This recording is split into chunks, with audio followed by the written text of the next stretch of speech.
Welcome back to Dad's Meet World, a podcast that explores that seminal 1990s sitcom fabulous entry in the world where young Corey Matthews and friends got to explore the world and learn some lessons along the way with their favorite teacher who followed them from 6th grade through college.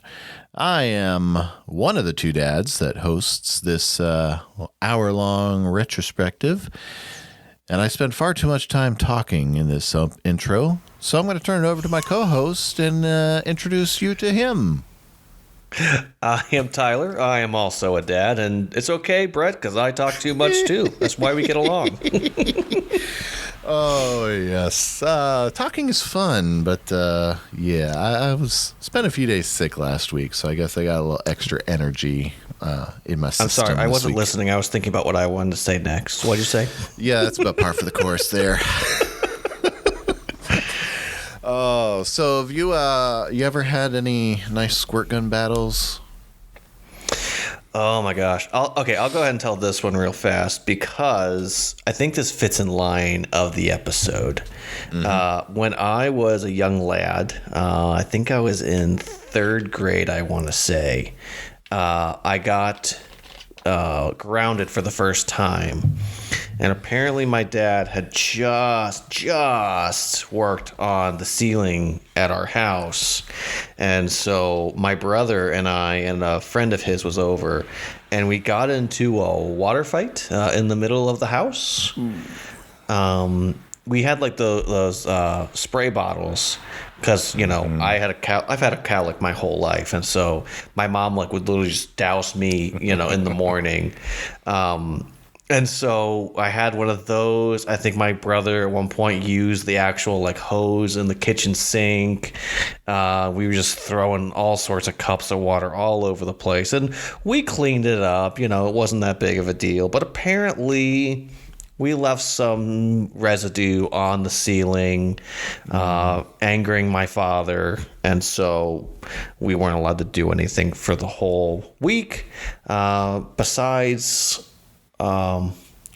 watch Barney movie that my sister had. So yeah, that was the only entertainment we were allowed to consume because that's all my sister watched at the time. Yes. Any good water fights, water gun stories? Good water fight stories. You know, we never really had any formal water fight stories. I will tell you this, though. I have a friend. In high school, I had this friend who, he was a little socially awkward. And we would have, in our youth group, we had a big capture the flag game in like a big ravine, and we used super soakers and whatnot, and he had this big massive like water cannon. I mean, it was seriously like a 3-foot long cannon. No extra tank or anything, but it was just massive.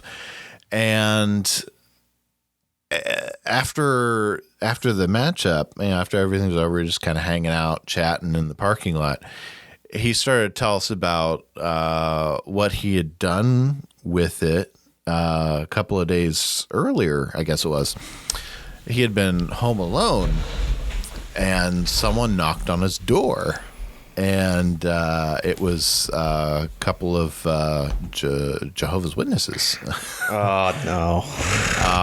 Well, it's Jehovah's Witnesses or Mormons. This has been 20 years now plus since this story was told, so I'm trying to remember. Uh-huh.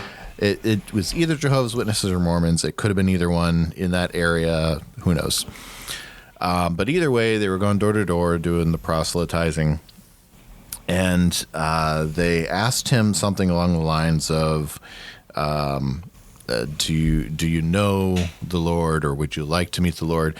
And for whatever reason, he had that water cannon close to the door, and for whatever reason, it was already full. I don't know if he was practicing for the matchup or what, But his response was to grab that and say, "No, but I'd like to give you this." He started chasing them around the front yard, soaking them with his water cannon. Oh my gosh. So, no formal water war stories, but that one always made me chuckle. Well, if you are a former Mormon or Jehovah's Witness who was sprayed by a water gun in Ohio, reach out to us and please tell us more. I'd love to hear more. Yeah. Did it kind of look like the Minkus water gun? It probably held as much water, but it seriously was just pretty much one long tube. Wow. I mean, the 90s used to be full of like just these giant things that would sometimes work amazingly or would just not work at all. Mm-hmm. Yeah. Oh, wow. Mm-hmm. So anyway, today we're going to dive into the second episode of Boy Meets World's first season, the second episode overall, On the Fence. And, On the Fence. This is the episode where when Corey's parents don't give him the money to buy a water gun for the class's water fight, he strikes a deal with Mr. Feeney to paint his shutters, and Feeney will give him the money for the gun. Corey rushes through the job, and an accident occurs. Now, this episode was written by Jeff Sherman, directed by David Traynor, originally aired October 1st, 1993, and currently enjoys a 7.9 rating on IMDb out of 10. That's not bad. That really is not, especially for a second episode. Sometimes you see a little jump, sometimes a little drop off. This is right in line as far as IMDb's viewers are concerned. Yeah. So let's walk through this fun walk down memory lane. We're going to open up at breakfast in the middle school again in the cafeteria. This time, Corey and Sean are debating with their death chair friend, who is the best superhero to have as your dad? Batman? I do have it in front of me. It's Elias. Yes. Just want to make sure we had that first. Oh, yes. Oh, yeah. Well, let's get to him. According to IMDb, this is Ellis, played by Dewan Guy. He's actually going to show up later on this season in the episode Killer Bees. Mm-hmm. So he does not die in this chair. He will actually survive this chair for one more episode. He has 29 other acting credits to his name, mostly guest stars and one-off roles. Still apparently getting some work in Hollywood. So kudos to Dewan. But so Corey, Sean, and Ellis are all debating who is the best superhero to have as your dad, Batman or Superman? Now, Tyler, where do you come down on this? Which side do you fall on? Well, are you asking me, is it only between Batman and Superman, or are we talking other superheroes as well? Well, let's go both. Let's open up the whole world first. Who would be the best superhero to have as your dad? Well, I mean, I will say, as a DC fan, I love that it's Batman, Superman, and that's where the conversation ends.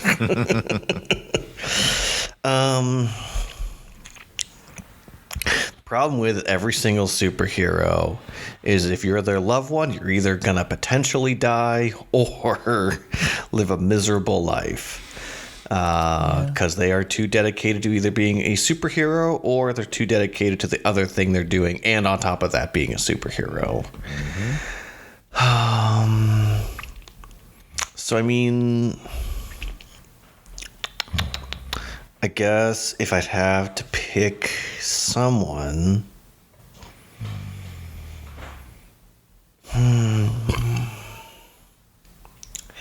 I think I'm going to do a cheat. Because I'm going to say Nightwing. because I think with Nightwing, who is the original Robin, Dick Grayson, he grew up both kind of as a poor kid, being an athlete, but also in luxury with Bruce Wayne. So I think he has a lot more life experience to discuss and more life lessons to give. And also he seems to make do in getting the technology he needs to make his weapons and not always be fully dependent upon Bruce Wayne.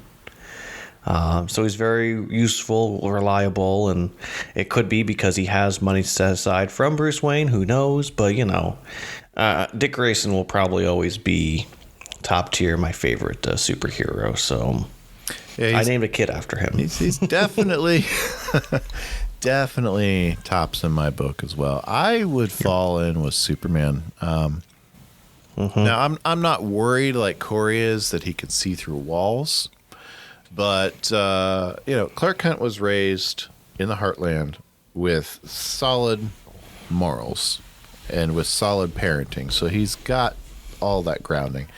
And there are a slew of examples in media where you see Superman as a fully rounded father who genuinely shows care for his kids and shows that he is committed to being the best dad he can be.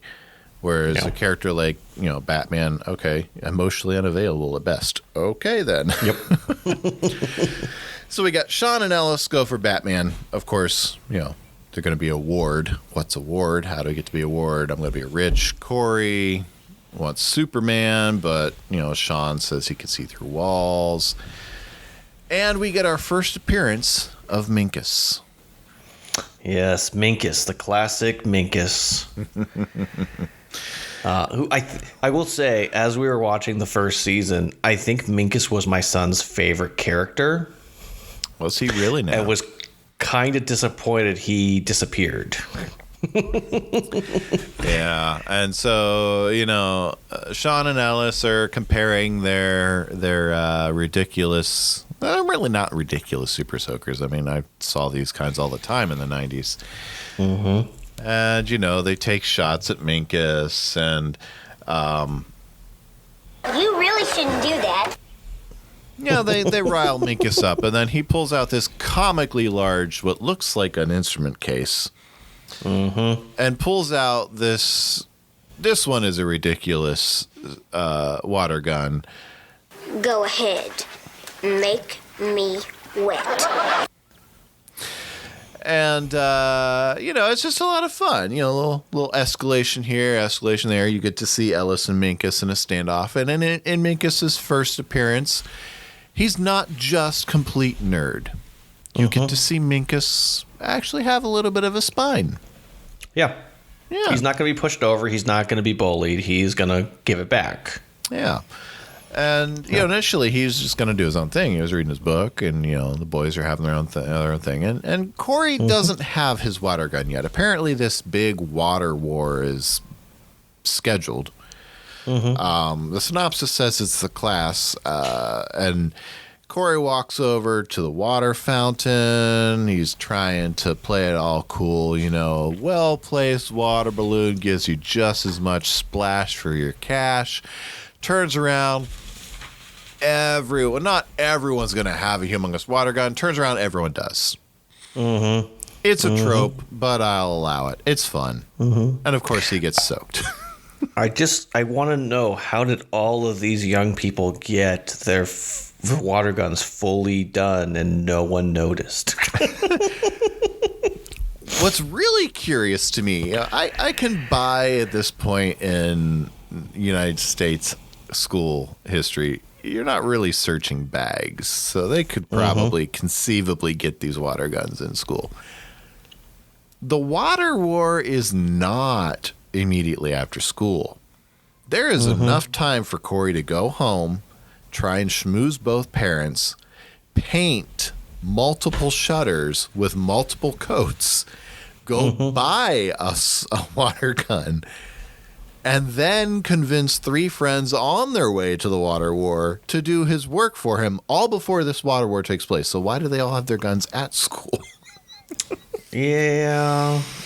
I mean, in a headcanon, my assumption is that they all just wanted to draw first wet. Yeah, maybe it starts. Battle lines. Maybe it starts right after school, and they're just, I don't know, getting ready. Who knows? Mm-hmm. I like that head. Yeah, it's also like, is this an actual school sanctioned thing, or is this just one of those things that like one kid was like, "Hey, we're doing this," and all the other kids are like, "Great, I'll get a water gun." I'd imagine it has nothing to do with the school.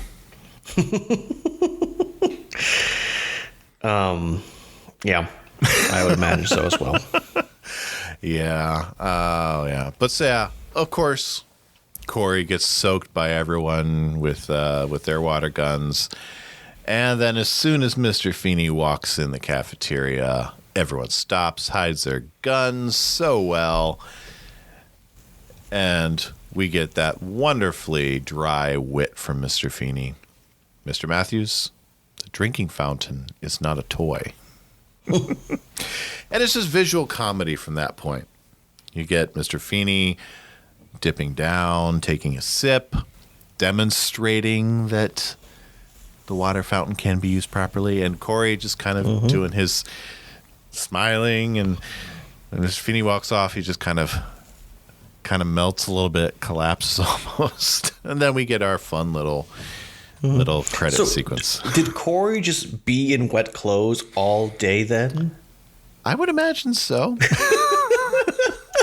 I can't imagine that he had any extras unless maybe he had some gym clothes. You know? Oh, goodness. Oh, yeah.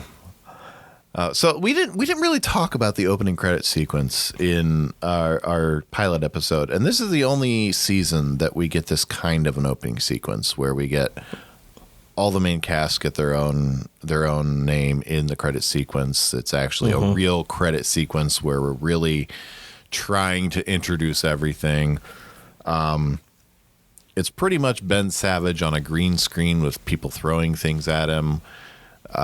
So what are your thoughts on this opening sequence from back in the days when, TV shows had opening credit sequences? I think my problem with it is because I loved the ones later on, this one just always felt so inferior. And maybe it's just because of me being a 90s baby, as I would watch it, I'd be like, what is the point of this? Like, what are we doing here? I know who these people are. Like, let's get into this. Let's get to the funny. Mm-hmm. And also because it was goofy, and like the first time you watch, you're like, oh, that's so funny. And it's like, okay, it's the same thing. Like, let's just come on. Yeah, it's definitely a product of its time.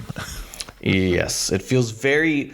You get that little bit of 80s kind of eking in at this moment, Mm-hmm.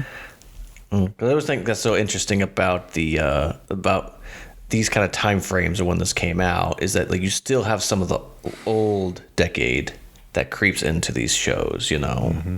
Then you'll start to get hints later on as the show progresses, hints towards the 2000s and what those are going to be like. And it's interesting that they give each character like one defining icon with them to kind of show, like Minkus has got the computer and Corey's got the baseball and Mr. Feeney's in the classroom. Alan's got the lawnmower. Mm-hmm. Sean has a skateboard. Mm-hmm.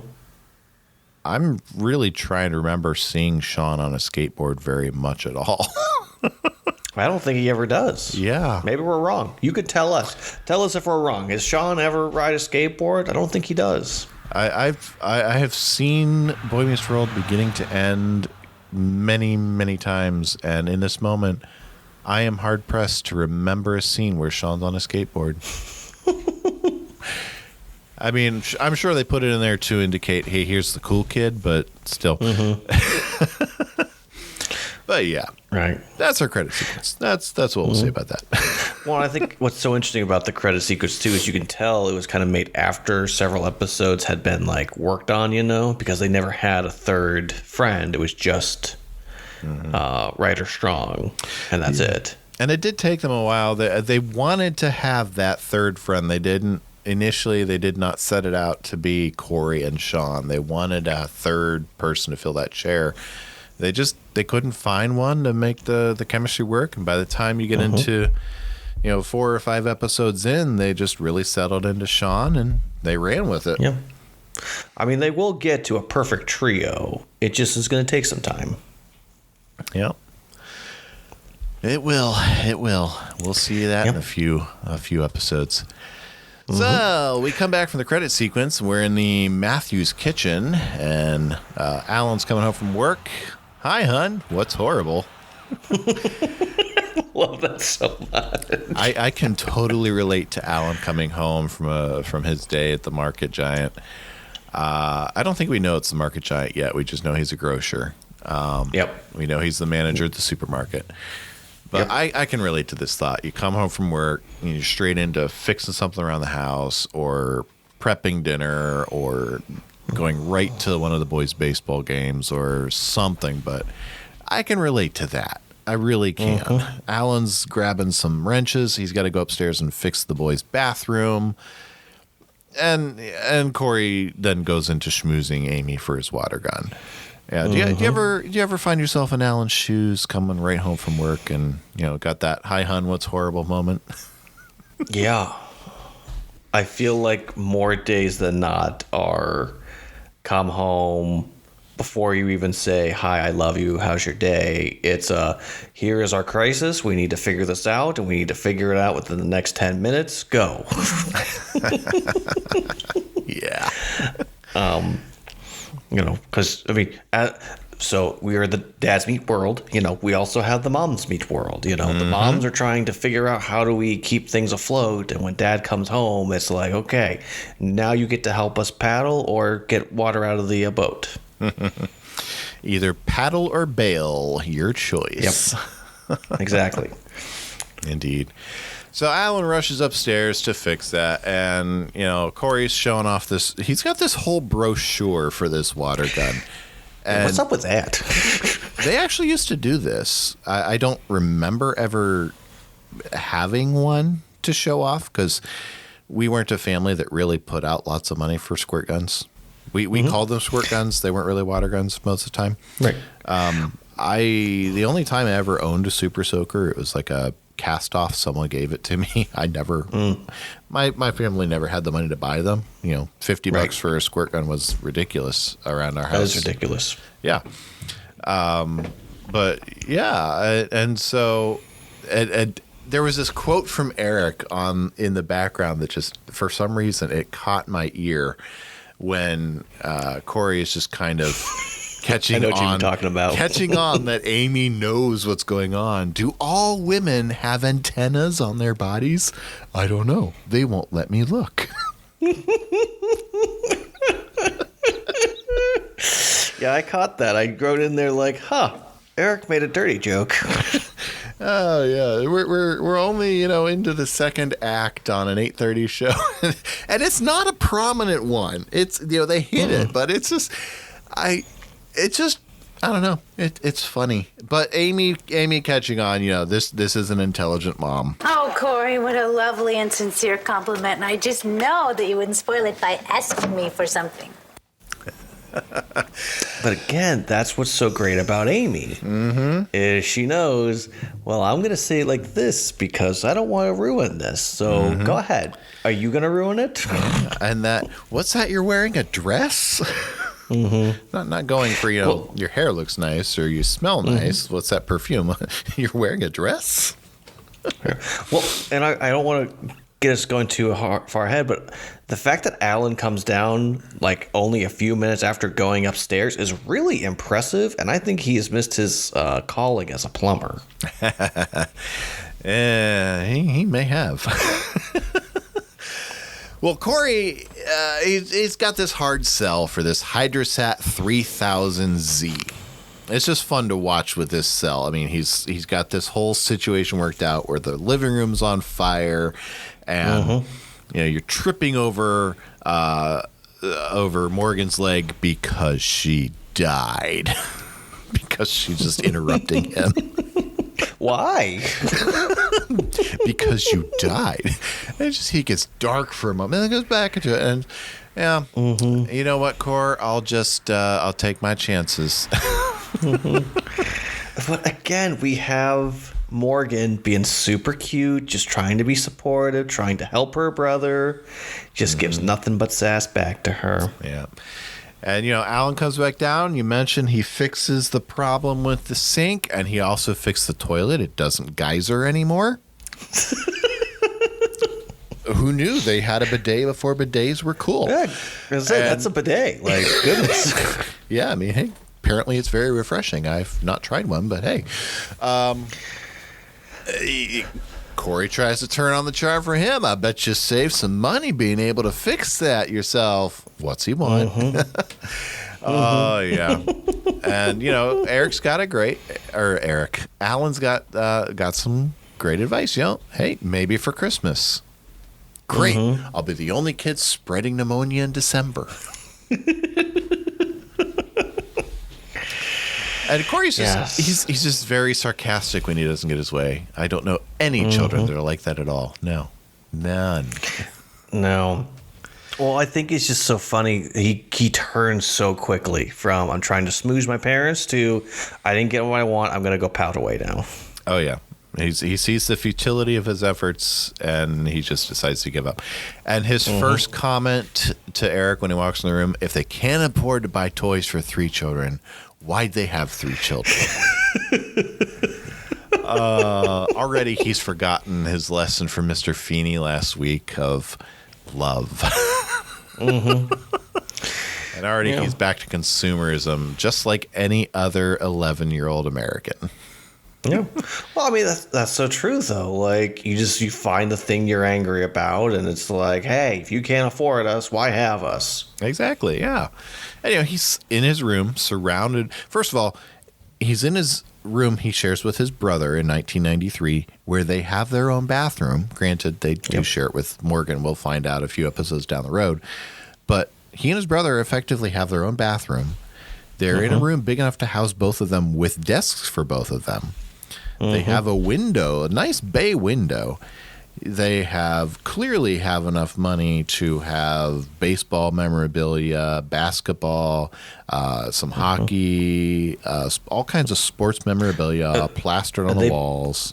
They've definitely been to several games. Oh, they've made it clear, like it's not like a one-time thing. This is clearly a middle-class family. I mean, he is not in a family that has.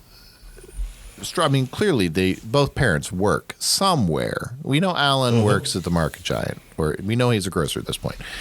We know Amy has to have some sort of income. Even in 1993, Philadelphia, there has to be a second income somehow to keep them in this type of a setup. But here he is, and of course, just like any kid. The toy I want right now is the only thing they can't get for me. It's the one thing, the most important thing they won't get for me. Oh, yeah. And. But it is that mindset of, this is the thing I want. I now have it. Okay, now what's the next thing I want? Okay, now what's the next thing I want? And it's easy, even as an adult and as a parent, to get into that trap as well. Yeah, and so... I was just going to say, I love that Eric's trying to mess with this fancy watch he got, and he can't get it out of baseball mode. This is an early precursor to a smartwatch. Yes. I remember I'd never had one. I probably wanted one. I remember seeing some like this that floated around. I grew up in Ohio in the 90s. This wasn't really something we had a lot. This is filmed in California. But, these type of fancy watches where he can put his girlfriend's name, contact information into his watch, and he can play video baseball. but he can't get the time right. Yeah. Mm-hmm. But the fact that he's messing with that. It's 12 o'clock. 12 o'clock. 12 o'clock. But it sets up a nice little conversation where, Eric has his watch because he has a job and he can buy whatever he wants except that Buns of Steel video. I think that's too dirty of a joke for us to get into. And, Corey tries to schmooze Eric with, hey, you can invest. So the plumbing problems continue down in the kitchen, and, a little bit of time has passed, probably the same day. Alan's riffing a little with Amy. Remember when we were happy and before we had kids and before we knew each other? And of course, that earns him a well-placed kick. And remember when you knew I was kidding? And Corey comes down and he finds Alan attempting to find these pipes or fix these pipes. And that leads us to the first clip that I pulled. Dad, you busy? No, I'm just relaxing with my wrench. I want a job at the market. You're too young for a job at the market. Well, you let Eric be a box boy. Son, you're young. Enjoy it. It doesn't last long. Well, I could work after school. Corey, I don't have any openings. Well, you're the manager. Fire somebody. Fire Eric. Why don't I fire myself and make you manager? Cool. What's it pay? Not enough to keep me out from under the sink, or the car, or the mortgage payments. Dad, nobody likes a whiner. Now, I need a job.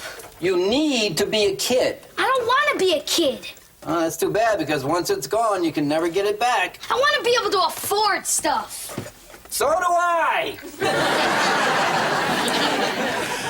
Oh, so much truth and wisdom in 1 minute of fun. Oh, yeah. I do want to say, before we go too far, when did you realize your wife didn't find you funny anymore? Oh, she still does. Well, okay, there's the chuckles, because I know my wife still finds me funny, but, like, if we're out and about, she's more likely just to roll her eyes if I make a joke, especially if I make the same jokes over and over again. So is there a point where you realize that? I learned pretty quickly the right buttons to push and which ones would get me that type of response, and so I just choose when to push those ones. Yeah.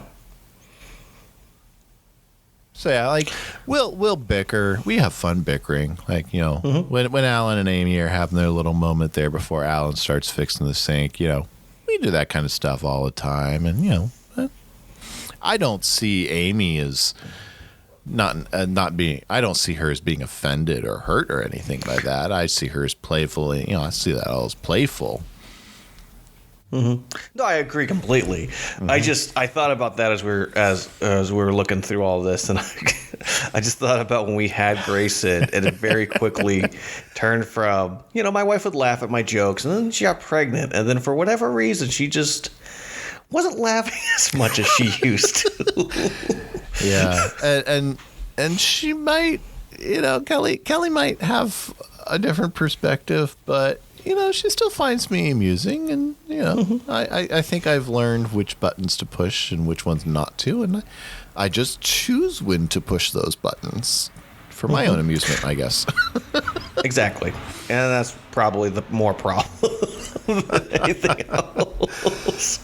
Oh yeah. Yes. So Corey then goes and finds Mr. Feeney, who's out gardening, and that's our first fence scene as well. It is, and these scenes between Mr. Feeney and Corey and Mr. Feeney and Eric, especially as they're kind of talking about, the 90s and ABC and talking over a fence were a thing between this and Home Improvement, and I don't know, maybe it's just me, but I kind of always wanted a neighbor over the fence. And at this point in my life, I would be that neighbor over the fence, I think. But yeah, these will become a thing throughout the life of the series. But he comes up to Mr. Feeney, and Mr. Feeney's pruning, and Corey's trying to find a way to earn some money off of him. I love the whole get a pulse that he throws at Mr. Feeney. $5 to paint all these shutters? Get a pulse. I will say before you get there, because I do have a comment about that, but this is the first mention of Edgar Allan Poe, and I know he comes back up again. Oh, yes. So we got another Shakespeare, big favorite. And Poe, who will get mentioned again at some point. Oh, yes. Those were two big favorites of the writing staff. But yes, Mr. Mr. Feeney, $5. Yeah, I've got the breakdown here. And Corey's little mind at work. $5 per shutter, 2 shutters per window times 8 windows. And Corey sits there and does the math in his head. 5 times 2 times 8. What is that? Like $58? And just the smile on Mr. Feeney's face as he grins and agrees and shakes his hand. You are worth every inch of that C+ I gave you in math. $58 it is. Oh, man. Corey shorted himself $22. Yep, that's what I got too. I actually was freaking out a little bit. I'm like, did I get the math wrong? Do I need to count again? Am I getting a C in math as well? But yeah, I had $80 that he's messing out on. Oh, yeah. Man, Corey could have bought... Corey might have been able to match Minkus's gun. And then somehow... I'm assuming it was Alan's spray gun. Because this is like a pneumatic spray gun that he's using to paint the shutters, which is not a bad idea at all. No. If he would have tarped the fence he leaned them against. All right, here's the big question I have for you. All right, I need you to put your dad brain on for a moment. I know it's always on, but just, throw that dad cap. All right, so your son has a job. We'll just use your first son as an example. And he's supposed to do this job. Actually, wow, he's around the age of Corey. He's a little older now. He's 2 years older than Corey at this point. Oh, that hurts. That hurts. He is 13 now. Okay, so imagine your son who talks like this now. Okay, so he has this job, and you explain this is how you're going to do it. These are the setup you need to do. Do you think Alan told Corey, put a tarp behind here or put something behind the fence so you don't paint through it? I'm going to assume if Alan gave him instructions that he did. I'm also going to question whether or not Alan actually was around to give him instructions, because Alan looks like he came home from work at the end of the scene. Right. And there doesn't seem to be enough. We have no clue how much time passed from when Corey ended his conversation with Alan under the sink and when he started talking with Mr. Feeney. And I'm still very confused as to when exactly the end of Corey getting soaked in the school and when the water war starts is. Right. So I'm going to assume that Alan, if he gave instructions, did tell him to tarp it and he forgot. But really, the way that Alan and Amy are reacting in the next act, I'm also going to kind of wonder if maybe Corey just went full bore and didn't even tell them anything until he was already into the first coat. Right. That's also a good point. I'm just thinking of whenever I get instructions from my father on things, redoing a whole house, my dad giving me instructions throughout the whole process. And the amount of times that I know for a fact he repeated himself and he said, no, don't do it like this. And, would say, hey, did you forget something? even as a full-grown dad and all that jazz, I still would only slightly listen to instructions from someone I should be listening to much closer, and so often going, yeah, I got it. So it would not surprise me if either Corey called his dad, because I feel like they have that type of relationship where Corey calls him, Alan's gonna take that call every time. Oh, yeah. And, whenever I call my dad at his store, I call, hey, is my dad there? Yep. And then I'd wait, on hold. And he'd be like, hey, this is me. And then, I'd be like, hey, Dad, this is what's going on. Okay, this is what I want you to do. So it wouldn't surprise me if he called his dad. He said, this is where you can get the gun, go to this store, get the paint. Make sure you do this before you do that. And Corey like, yeah, I got it. And so I had this imagery in my head of either a phone call or an actual face-to-face conversation where Corey just kind of blows off most of the important instructions. Yeah, I can definitely roll with that too. Yeah. And I could definitely see my firstborn son doing exactly the same thing no matter how many times I told him to tarp it. Yes. So anyway, they pull them away. Mr. Feeney shows off. Hey, doesn't stick. And then we move into our third act. Hold on one second. Uh-huh. I have a special little deep dive. Oh. So Feeney says, like an Earl Scheib. Ah, yes. And that caught my attention because I was like, Earl Scheib, what's the deal with that? Is that a 90s thing? And apparently it is a 90s thing, but it's also a 50s thing, a 60s thing, a 70s thing, an 80s thing. And the official Earl Scheib company, which focused on painting cars and detailing, they closed down in July of 2010. But apparently, in the original 50s slogan, it was, I'm Earl Scheib, and I'll paint any car, any color for $29.95, which moved into the 70s to $39 to then $59, and then in the 80s turned into $99.95. For whatever reason, it was always 95 cents. And so, but apparently, like, he got really famous and the company kind of blew up and they're in like 26 states. But he did not like doing his commercials, even though he was good at it and, it got a lot of attention. But he hated it. And so basically the last thing I found out about it was that he would basically be kicking and screaming up until the point where they would say, go.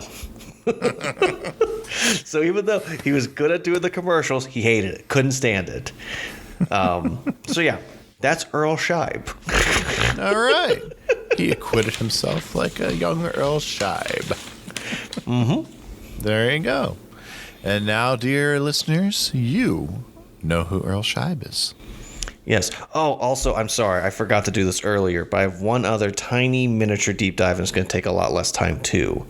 I was curious because Corey is like, $50, that's like what you spend on groceries. And I was looking at a comparison between 90s shopping and today's, and I couldn't I didn't have the time to do the math, but just looking at the differences between today's market and back then, I think it could be possible for a family of 5 to get just to buy enough on $50. You'd probably have to have at least a month or like a week or two of like $75, but like that in between week, where you need a meal or two and need to get milk and the fruit, If you know what you're doing, you definitely could, especially if your patriarch is the manager at the grocery store you're doing your shopping at. And that plays a big factor into it too. Because he probably gets a discount. Yep. Oh, I'm sure he does. Whew, that helps when you got 2 teenagers in the house. Yep. So yeah, those are my 2 little mini deep dives that I wanted to take us down to. So Tyler's deep dive. Ooh. I got really excited for those 2, and I felt so bad because I was like, I don't have a deep dive for the other episode that we've already done, but I have one solid one and then a tiny miniature one. Well, there you go. So I'm sorry. This is going to happen quite often. I have a little tiny trail that's like, let's go down this odd. I like rabbit trails. Follow the bunny. Yeah, follow the bunny. So we come back to Act 3, and Amy and Corey and Alan, they're all surveying the handiwork, and Amy attempts to explain how shutters work to Corey. Well, you have shutters on your room. He's told her, I didn't know they go through it. You have shutters. They let the light in. Well, you got me. I'm an idiot. I'm a kidiot. So Corey's got to paint all of the green on the white fence, and they're good parents. They're making him they're not letting him weasel out of it. It's his responsibility, and he's got to do it. And they're you made the mess, you clean it up, and go ahead and do it now. Yep. Clearly, Exactly. This water war is I'm going to say this water war is like a full day after that school day. Yeah. This is like Friday at school, and now this is like Saturday, I'm guessing. Yep. And so Minkus, Sean, and Ellis all show up. Minkus dressed like a big old banana, apparently. And Minkus is running around with Sean and Ellis, running around with the cool kids. That was kind of fun to see. So he's actually friends with them at this point, not just the class nerd. And so Corey becomes Tom Sawyer at this point, paying his friends to paint the fence with what money he has left over from buying his own water gun. And, of course, Minkus sees this ruse right away because he's the only one that reads the summer reading list, which I found was a nice little touch there. And quickly, Corey learns just how difficult it is being a boss and having to take care of your work crew. And he goes into the kitchen, complains to Eric, who for some reason is letting Morgan tie his apron. That's such a cute moment, though. Why did you tell me you could tie a bow? Because I'm self-confident. Morgan is so adorable. Oh, man. But this also leads into a catchphrase catch where Corey says at least twice, "You do?" Oh, yeah. We'll get there. So after he and Eric have commiserated about the negatives of work, and Corey goes back, takes out the ice cream bars because they need dessert after lunch and getting paid. And Minkus, I'm going to be honest, Minkus is greedy here. Corey is paying him to paint the fence. He could have walked away. He stuck around. He's giving him lunch, and now he's giving him dessert. And because it's a vanilla dipped chocolate bar, or chocolate dipped vanilla ice cream bar, and it's not Heath Crunch ice cream bar, # not a sponsor. This is where Corey flies off the handle because Minkus prefers Heath Crunch ice cream bars. You do? And so Corey just kind of rubs dirt on the ice cream bar from a potted plant, not some pot.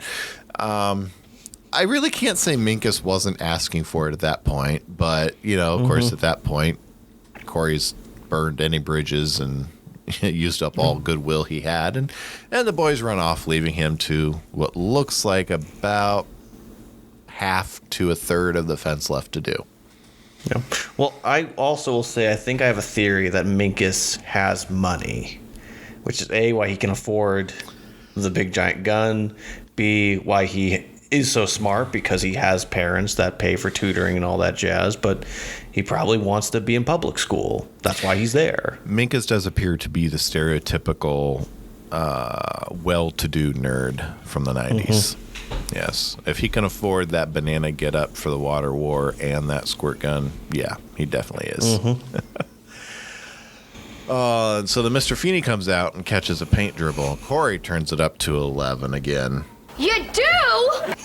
Because Mr. Feeney wants him to clean up this paint dribble, or he's going to have to paint the whole side of Mr. Feeney's fence to match. And that's when Corey just kind of collapses. Yep. And Stress-related injuries. oh yeah, Alan comes back, and we get this. What'd you do to my kid, George? Overwork, stress-related injury. You know, Alan, when I was a boy, my father had a strong puritanical belief in the work ethic. Used to work me from sunup to sundown. And look how I turned out. I don't want you working anymore. Shutter marks still showed after one coat. Had to borrow from Mom to buy more paint for second coat. I worked 2 days, painted 16 shutters and a fence. Know how much money I made? I owe $8. Welcome to adulthood. At least you came out of it with this water gun you wanted. Yeah, you like it? So, this is the big boy on the block, huh? Very slick. Too bad I can't go to the water war to use it. You can if you run. Isn't it my responsibility to finish painting the fence? I think your first responsibility is to stay 11 years old as long as you can. Ooh, cool. And so I that's love Alan Matthews. It really, I do too. It's a great moment where it's a great teachable moment for Corey. He's seen that at every turn he managed to screw up and make his job more difficult. He managed to create more work for himself than he set out to. And he actually ends the day owing money when he set out to make money. Which, you know, if he would have charged Mr. Feeney the correct rate, he would still have money in his pocket. Yep. But Alan is very, very sympathetic. He wants balance. He doesn't want to see Corey be Mr. Feeney. Where he understands that Corey does have responsibility to own up to his mistakes and to be responsible to fix his mistakes. He is still 11 years old, and there are things where, you know, an 11-year-old's going to make dumb mistakes, and you know there needs to be some grace extended there too. Well, and I think I love the fact that Feeney is wrong. You know, it's not a moment to be a teacher. It's the moment to be a parent. And Alan really could be, hey, you said you were going to do this. You got to do it. And I don't care if you miss stuff. And I love the fact that he's just like, hey, you can still make it if you run. Yeah, and it's and there are moments where it would be correct to take the Mr. Feeney path and to stick it out. But in this moment, in this situation, Alan was definitely the right way to go. And so Corey goes, runs off to the water war, comes back home. Eric's exhausted from a half shift as a box boy. Eric's Those half shifts are rough, man. Eric's weak. I'm sorry, but at Eric's age, I had much more grueling jobs I was doing, so I have no sympathy for Eric and his half shift on a Saturday. I will say, in fairness, when I worked at the dining hall in college, the toughest shifts were always like the few hour shifts, you know, where like you were just going in, you know, and just only being there for like 2 hours or whatever, you know. It was just always trippy for the rest of the day and kind of messed you up, where if you're there for, you know, much longer, not that bad, you're just there and you've got to suck it up and deal with it. But sometimes those, you know, middle range days can be, you know, kind of grueling. That's fair. Especially when you're not used to working. Yeah. Yeah, but I love that. You know, the water war to end all water worlds. Both sides claiming victory. Like, of course, you know, you're both soaked. And, you know, he rings out a little on Eric. But you know, Eric admitting, I don't know how he does it, talking about Alan, how he has all that energy, and Corey looking out the window and seeing Alan painting the fence. Bless you. Corey looking out the window and seeing Alan painting the paint on the fence still after he's come back home from the water war, and he realized that Superman is his dad. Alan, in effect, is Superman. And so that's I love that moment every time I see it. It just as a dad, as a son, it just means a lot to me to see that, to see a son understand and just get, even for a moment, just how much their father gives and sacrifices and commits for them. Well, and I love that it says 12-hour days, never sits, eats standing up, never takes a break. It's like he's not human. And that's when Corey's like, yeah, he's Superman. It's the concept I call, for a dad, is that you have to be bigger than your kid's problems. And that's exactly what Alan was. Corey was not going to be able to see past getting the fence completed. So Alan took that over him so he wouldn't have to. He was bigger than that issue. Yep, exactly. And so I'm assuming dinner that night, although I'm going to assume this is Sunday dinner the next day. Who's to say?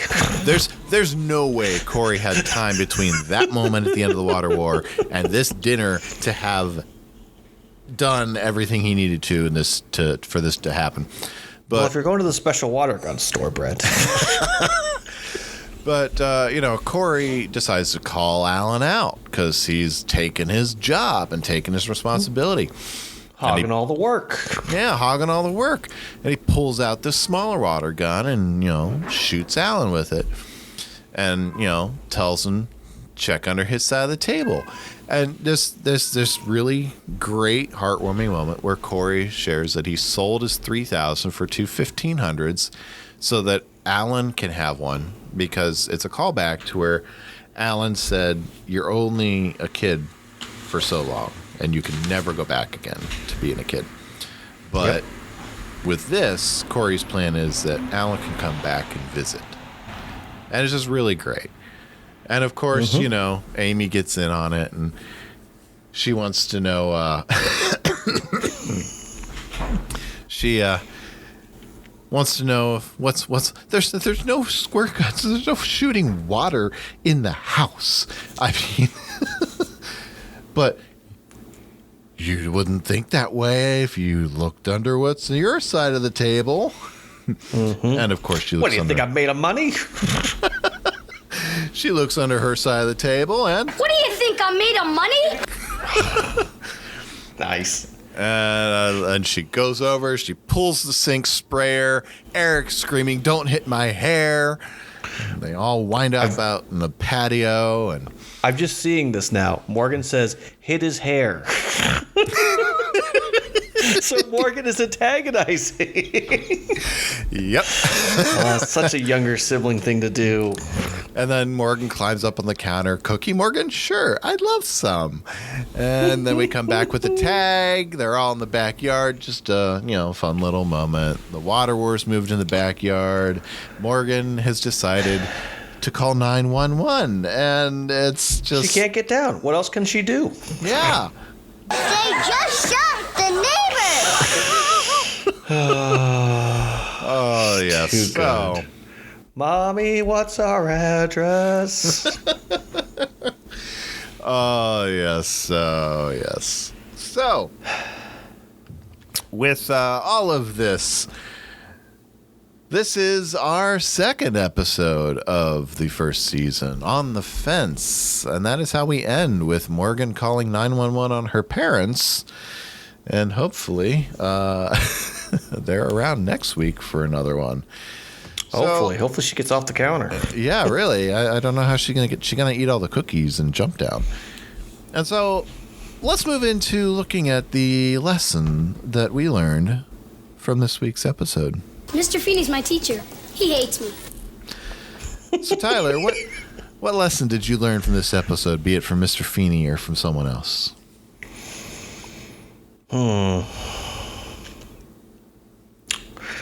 Well, there's a couple of themes going on here. The big one being money. I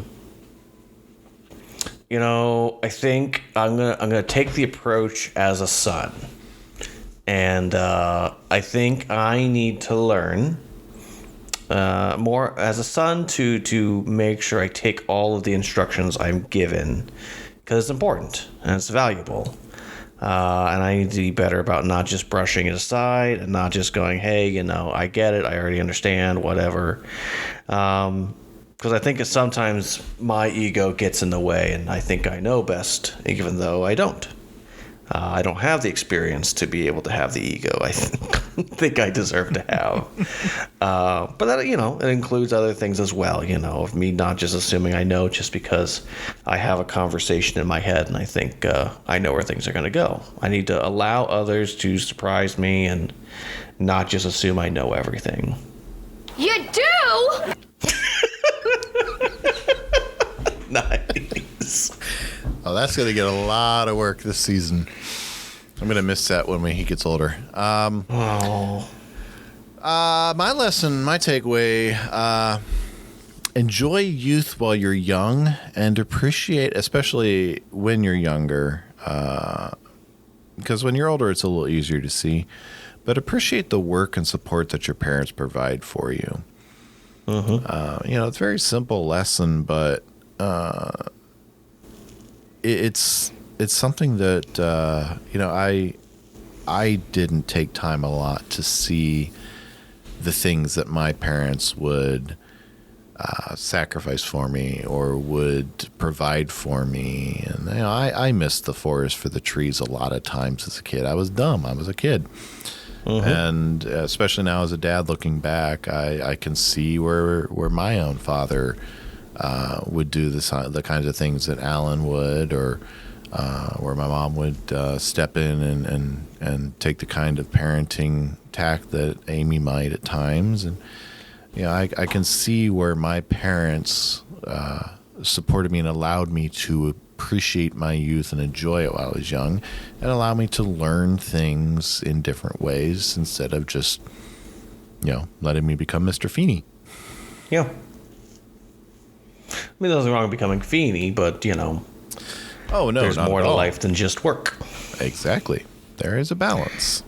Mm-hmm. Yes. And that's the thing we love about the show, is you're not just learning from Feeney, you're learning from other people too. Yeah, indeed. Mm-hmm. So if you were to give a grade to this episode, Brett, what grade would you give this episode? Well, you are worth every inch of that C+ I gave you in math. I'd be a little more generous than Mr. Feeney there. I would go for a B- for this one. Yeah, it's still a solid episode. I think it struggles a little bit in that it's kind of hard to figure out where the time frame is for all of this. So it's kind of hard to see. Like, it'd be better to be able to see, hey, here's a Thursday, Friday, Saturday, and really get to see a little bit each day of Alan coming home and really seeing that. But there's just so much that happens, especially on Corey's end, where he's painting the fence or shutters and painting the fence and buying the gun and replacing the gun and learning everything his dad's doing for it. It just feels so compressed that there's almost not enough time to breathe. But still very solid, very solid. So B- for me. Good. I think you're a little more hung up on the timeline than I am. 'Cause like from my head, it's just like, hey, this is for him. This is the next beat of the story, and this is what he wants us to know. It's almost like the other stuff didn't matter, because all Corey is focused on is getting the task done, doing the thing, getting the thing, and moving on. And so from my perspective, I would give this episode an A+. This truly is a fan favorite episode in our household, and I do adore it a lot. I promise that not every grade will be an A, especially from this season.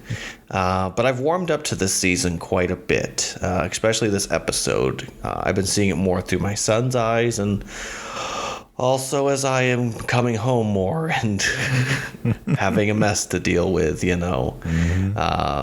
Turning more towards being Alan than Corey in this situation. So, as it should be.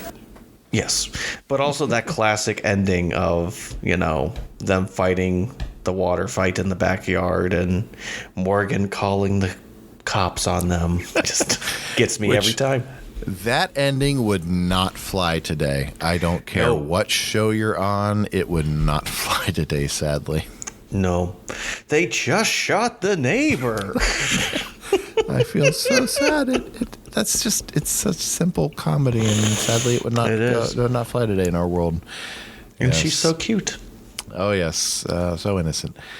So, I tend to grade a little rougher, so I'm probably a little more Feeney-esque, so we'll see. Yeah. It'd be fun to compare these grades and get our GPAs. Yeah. So before I give you my dad joke and we head out of here with all of our fun little social tags, got a fun fact for you. Oh, yeah? Did you realize that we don't know Sean's name yet? They have not mentioned Sean's name yet? Sean's name does not get mentioned until the episode Corey's Alternative Friends. Wow. Interesting. Yes. So throughout the first 3 or 4 episodes, he's simply a friend. Wow. Well, I think it's so fascinating, too, because in this episode, the only real lines he gets is, I thought we were friends. And then the whole discussion about the who you want for your dad. So interesting. Yep. So I got a dad joke for you. All right, give it to me. So my son was being curious and asking questions, and he asked me where poo comes from. And so I gave him this detailed explanation, and he just stood there in stunned silence. And after a moment, he asked, "What about Tigger?"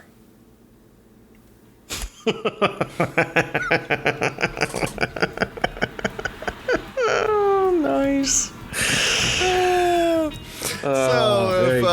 If you're interested in finding us other places online, you can find the podcast on Facebook at facebook.com/dadsmeetworld. You can also drop us an email at dadsmeetworld@gmail.com.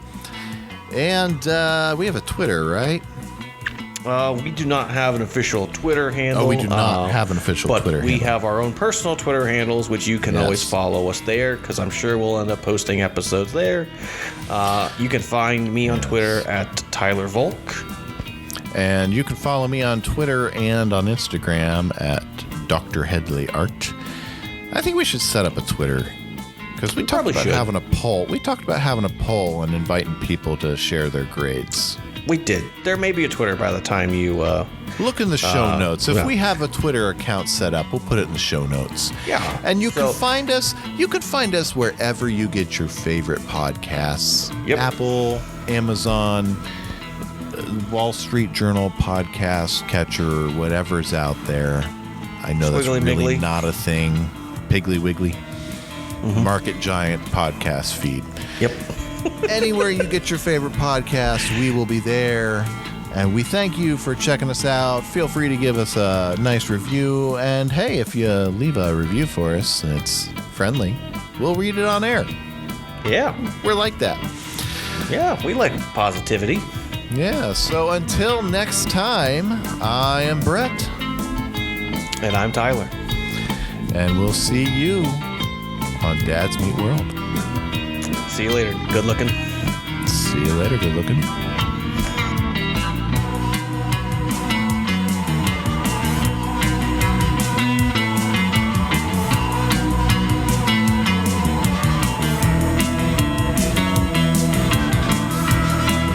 You can find Dad's Meet World on Facebook, Twitter, and probably a few other places just by searching for Dad's Meet World. Dad's Meet World is a production of Headfirst Studios. Headfirst Studios.